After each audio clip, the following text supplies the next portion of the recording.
Amigas y amigos televidentes, bienvenidos a otro programa de Tribuna Nacional. Feliz año 2025. Hoy nos acompaña el doctor Ángel Aybar, quien es abogado y escritor. Con él vamos a hablar sobre la situación de Ucrania, la situación de Gaza y la situación que está viviendo Haití. Pero antes vamos a unos mensajes comerciales.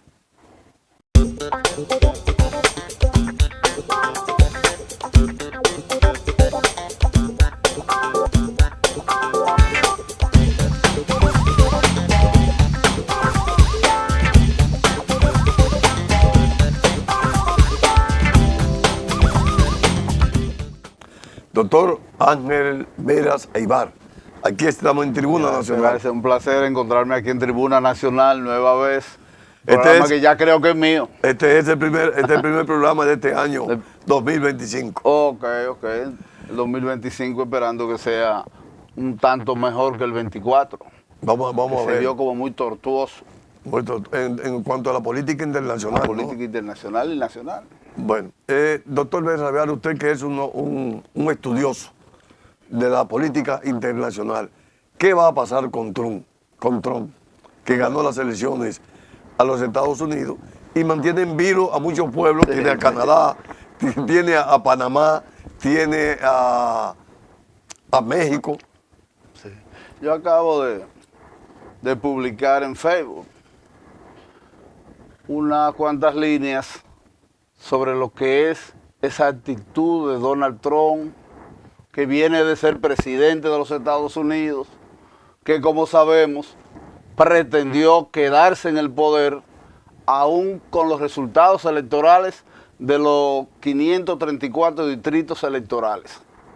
Sabemos que en enero, cuando el Congreso necesitaba oficializar las actas de elecciones, se armó un tremendo rebú. Entonces Donald Trump tiende a parecerse ante el mundo como el principio del fin del imperio norteamericano. Mucha gente no lo ve porque en materia de historia, decía Federico Engels, que 20 años es un minuto, queriendo decir que la gente se asombra cuando le hablan de 100, de 200 años, porque esto guarda relación, Díaz Cuevas, con lo que es la poca posibilidad de vida que tenemos los seres humanos. Y hoy día más que en otros tiempos. Hace 40, 50 años que un hombre de 45 ya era un anciano.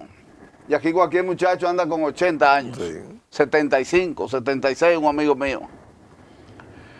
Entonces Donald Trump parecería que es la identidad de lo que es un imperio en decadencia. Imperio en decadencia porque este hombre ha salido de buenas a primeras, después de 39 procesos judiciales, humillado ante la sociedad norteamericana y el mundo. Esa es una realidad. Entonces pesa mucho esa situación psicológica que vivió este hombre. Eso hay que tomarlo en cuenta, sumado a su condición de casi octogenario. Todo eso hay que entrarlo a la sumatoria.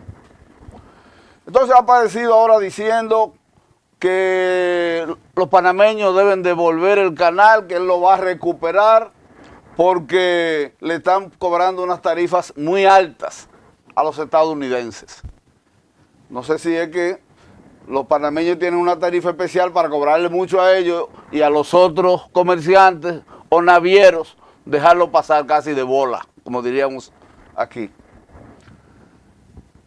¿De dónde les puede salir a un expresidente de la República que tomará posesión el 20 de enero, que va a recuperar un asunto que desde el año 1977, con el Tratado Torrijos-Carter, se decide que tendrían una administración conjunta y que en 1999 Panamá quedaría administrando, controlando de manera absoluta como propietaria de ese canal. Pero además hay algo importante, que eso fue refrendado por el Congreso Por el norteamericano. norteamericano. Y ahora mismo el Partido Republicano está en minoría. Sí. Entonces, estamos frente a un hombre con características neofascistas. Suena tal vez muy duro el asunto, pero no por el neofascismo. ¿Cuáles son las expresiones del neofascismo? El fascismo como tal era un complejo de grandeza, de ver a todo el mundo muy por debajo. Para no hablar del problema racial, el problema étnico en todos los sentidos, que mete el individuo con concepciones neofascistas. Entonces, este hombre la tiene. Ha hablado de Estados Unidos primero. O sea, estamos arriba nosotros. Tal vez no sea la concepción hitleriana en cuanto a lo que consideraban una grandeza de los alemanes frente a la comunidad internacional, pero este anda por ahí en cierta medida. Entonces ese canal de Panamá no puede este hombre hablar de recuperarlo, salvo que sea como lo hicieron en 1989. Intervinieron a Panamá, se llevaron a Noriega, no sé si usted lo recuerda, y el hombre casi vino a morir a Panamá de nuevo. Y también lo hicieron en Granada. Lo hicieron en Granada Sí. con el primer ministro. Entonces eso evidencia que viene un hombre con un nivel de resentimiento demasiado grande, pero que no se queda ahí en el caso panameño. Es que ha establecido que deben venderle a Groenlandia. Groenlandia es la isla más grande del mundo con 2.1 millones de kilómetros cuadrados. ¿Sabe cuántas República Dominicana? Caben como 50 República Dominicana dentro de Groenlandia. Que es verdad que tiene una población de 55.000 habitantes, porque una gran parte de ese territorio está permanentemente helado. Pero hay un deshielo, viene un deshielo, y parece que independientemente de la alegría con la que Donald Trump emite su juicio, también tiene habilidades porque es un comerciante. Posiblemente ha visto en perspectiva lo que significaría este territorio y lo que significaría como elemento importante para la navegación comercial fundamentalmente. Ya le han contestado los de Groenlandia que de dónde le sale eso, que ese territorio no está en venta. O sea, tú dices, pero ¿cómo la cosa? Este hombre que va a presidir la nación más poderosa del mundo hasta ahora sale con esto. De igual manera le han dicho los panameños que el mínimo metro del territorio panameño es de los panameños. Y se lo está diciendo José Raúl Mulino, que es un títere de los norteamericanos en esta región. Mulino, igual que otros presidentes de esta región, actúan conforme a lo que le dicen los norteamericanos. Y debe estar bien asombrado él que ahora el futuro presidente, a 2 o 3 días de ser presidente de los Estados Unidos, le diga que tienen que devolverle si le siguen cobrando facturas altas. Eso es por un lado, el lado panameño, el lado de Groenlandia, pero de esa misma manera nos vamos a encontrar con que el hombre va a estar permanentemente impresionando. Ya con los mexicanos ha referido que existe, según él, la posibilidad de que se declaren los carteles del narcotráfico como entidades terroristas y que en tanto le den la característica o condición de terrorista, las tropas norteamericanas podrán entrar a México y decidir los apresamientos correspondientes. Esto es una burla a la humanidad y le dice el nivel de descomposición que tienen las normativas de derecho internacional hoy día.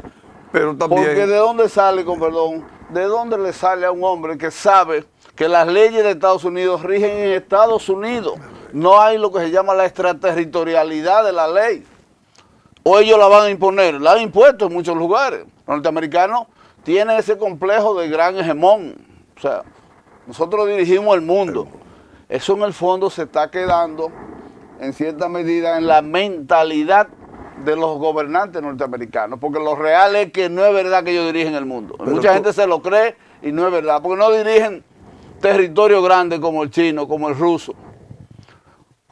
a Europa, una gran parte de Europa lo tienen en sus brazos. Pero tú viste lo que le dijo al primer ministro de Canadá en una forma sarcástica, Eso es lo otro, que sería el estado número 51. 52, 51, 51. 51. Eso, usted dice, pero ¿cómo? ¿A dónde vamos?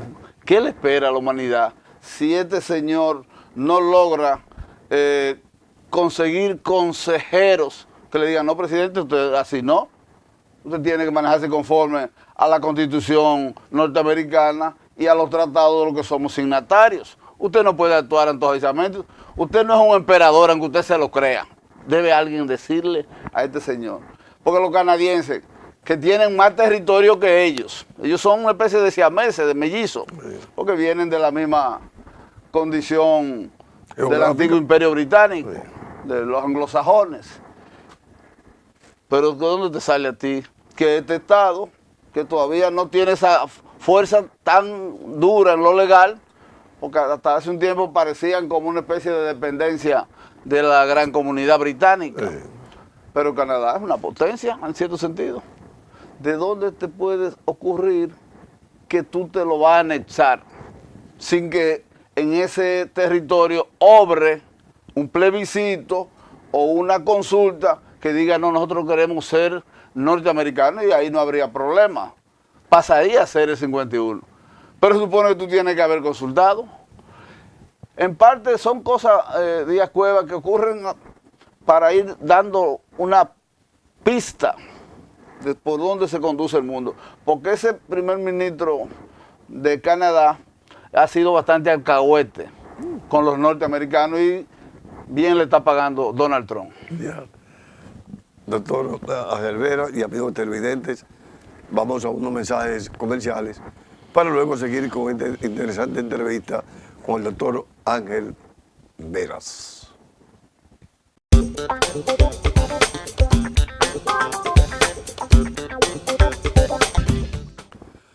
Doctor Ángel Vera, ¿y cómo tú ves la situación haitiana? Que sigue siendo una situación preocupante para el pueblo haitiano y para la nación dominicana, que de una u otra forma tiende a ver las consecuencias de ese desastre.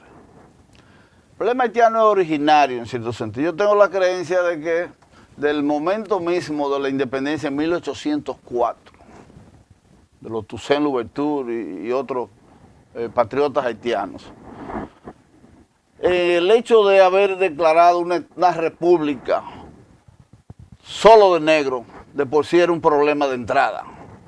Usted dice, no, pero ellos no tenían visión sobre el problema racial, del problema étnico. No, ¿cómo no? Si esa independencia se hizo de una u otra forma, porque ya había una influencia de la Revolución Francesa de 1789. De 1789 a 1791, donde ellos tuvieron un primer levantamiento, pero en 1804 habían transcurrido unos años suficientes para comunicarse con Francia, con Europa, de cómo andaban los movimientos independentistas en esas zonas. Ya se había hablado de los derechos fundamentales de la persona. O sea, que no se trata de cuestiones de que había ignorancia, había desconocimiento. De una u otra forma, no fue correcto en todo el sentido de la palabra decidir que aquí los blancos no pueden gobernar. Porque es igual que cuando usted dice los negros no pueden gobernar.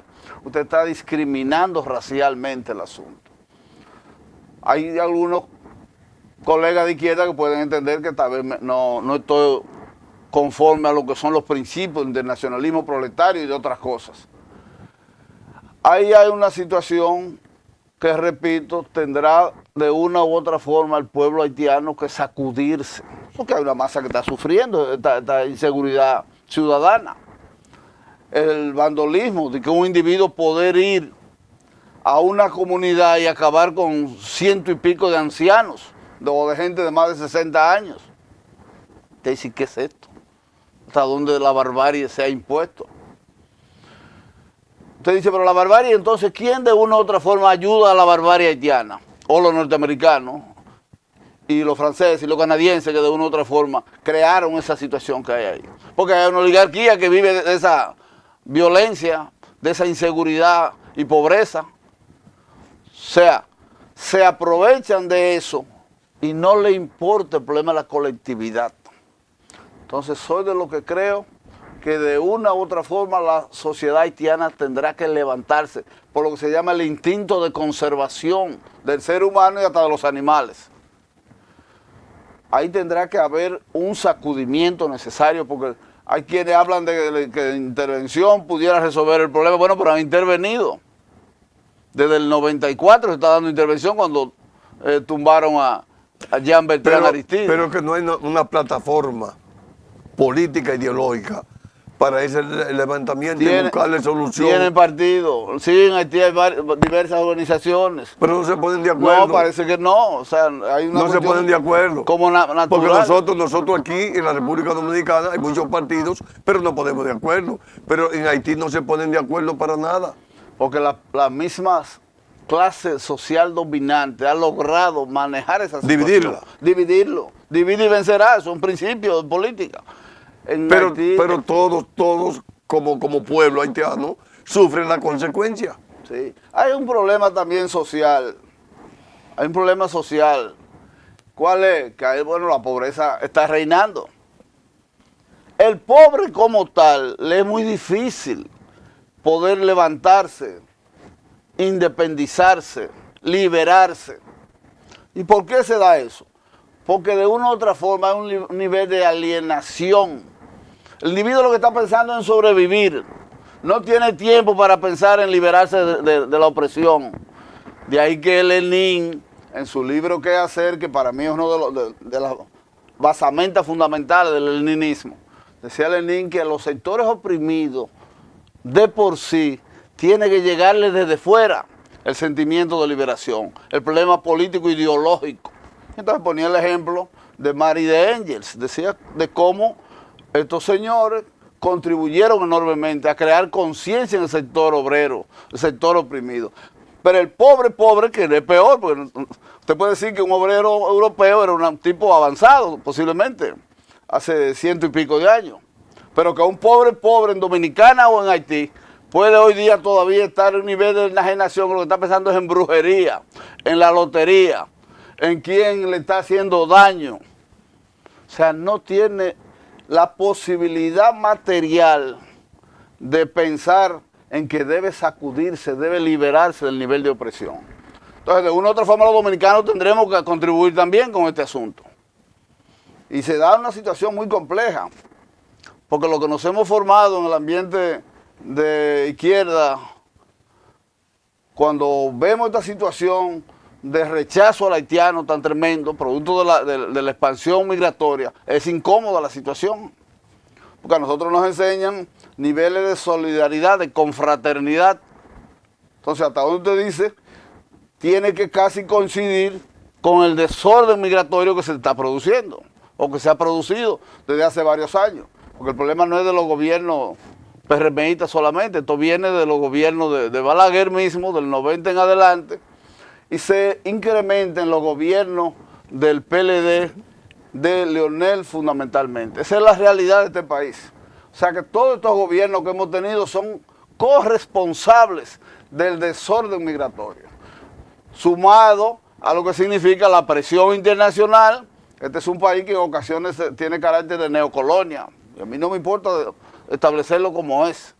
Pero no voy a decir que es un país independiente, donde en ocasiones hay acciones que son propios de capitanía general y no de una república independiente. Si no lo digo así, soy un irresponsable yo. Esa es la situación que le digo, no sabemos hacia dónde puede marchar. Porque lo otro es que hay un nivel de ignorancia de nosotros los dominicanos de qué está pasando en el oeste o República Doctor Haitiana. Ángel Vera, usted como un analista internacional, ¿va a amainar la guerra con Donald Trump o van a aumentar? Bueno, a raíz de lo que comentábamos al inicio, de cómo este hombre viene como el gran policía internacional, porque solo diciendo que me voy a analizar voy a recuperar aquel. En 24 horas determino que esa guerra se acabó. Dice, bueno, pero este hombre es impredecible. Y le digo, Díaz Cuevas, que tiene mucho que ver con los niveles de frustración que debe acarrear un hombre como Donald Trump, que después de bajar de la presidencia, lo llevan a tener que enfrentar 39 procesos penales y civiles. Pero ganó las elecciones. Gana las elecciones en esta sociedad, logra arrebatarle a los demócratas ya no solo un ala del Congreso, sino las dos alas. Tiene dominio de los representantes, que aquí le denominamos diputados, y del Senado. O sea, en esas condiciones, el hombre viene como una especie de rey moderno. Como a poder. Como a poder, una especie de... Tal vez por eso se le escucha hablar con tanta fuerza. De eso de las 24 horas que él dice que va, yo quisiera el 21 ver qué acuerdo se ha llegado. Lo que sí puede ocurrir que haya un acuerdo antes del 20 de enero. Porque ya veía en el día de hoy cómo las tropas ucranianas se están retirando de Odessa, que es una de las... Pero esa guerra de Ucrania está como en el limbo. Sí, no, pero pudiera decirle lo siguiente. La guerra no hay duda de que Rusia le está ganando. Mucho a poquito, como dicen los galleros. Ucrania le está ganando y los propios europeos que estaban muy arrogantes, sintiéndose apoyados por el tío Sam, empujaban contra Rusia. Y hoy día usted se encuentra con Hungría, con la misma Francia, con Eslovaquia y otras naciones que han entendido que espérate, no podemos nosotros jugárnoslo así con este Volodymyr Zelensky, que no sabemos hacia dónde nos lleva. Tienen un problema del gas, no sé si lo ha oído, por vía del territorio ucraniano se le da gas a varios países europeos. Entonces hay países como Hungría que dice, espérate, no tengo que ahogarme contigo. Tú no me vas a complicar la situación porque este gas que le compramos a los rusos es vital para la armonía de la República y la subsistencia rumana. Entonces tienen esa dificultad. Pero hoy veía eso, que lo veo, porque Odessa aparece como una de las ciudades de mayor importancia de Ucrania. Conecta al Mar Negro con la zona del Donbass que dominan los rusos y lo da el paso hacia Crimea, que es, como se sabe, una península que perteneció a Rusia por cientos de años, que bajo el gobierno de la Unión Soviética deciden cedérselo a la República Socialista de Ucrania, pero que al darse la disolución de la URSS, los rusos entienden que no pueden perder lo que es su influencia en esa zona del Mar Negro, fundamentalmente. Yeah. Entonces esa guerra va a depender en cierta medida de la voluntad de este comerciante metido a político que es Donald Trump. O sea, va a depender en cierta medida, nadie descarta que los norteamericanos siguen teniendo influencia. El hecho solo de que hoy día los europeos cantan la canción que les mandan desde Washington le dice todo realmente. O sea, pero un problema de tropa, en guerra, no es de que vamos a ver si usted se para del escritorio y me decide. No, los rusos con un ejército que tiene 2 millones de tropas. O sea, los norteamericanos tendrán que pensarla 2 veces hasta donde ellos se involucran en una guerra directa con Rusia. Bueno, entonces, doctor, lamentablemente el tiempo ha sido determinante para que esta interesante entrevista con usted haya concluido. Te doy unos cuantos segundos para que tú te despidas del pueblo dominicano. Bueno, entonces no fue rápido. Realmente el pueblo dominicano debe tener buena perspectiva hacia el 2025. Las naciones como los individuos, la tendencia debe ser hacia el progreso, hacia la libertad, la tranquilidad. O sea, deseamos que este 2025 se renoven las energías por un país mejor y un país que es posible lograrlo. Amigas y amigos televidentes, hoy estuvo con nosotros el profesor e historiador, escritor doctor Ángel Veras Aybar. A ustedes, como siempre, les damos las gracias y yo espero que estén conmigo en otro programa más de Tribuna Nacional.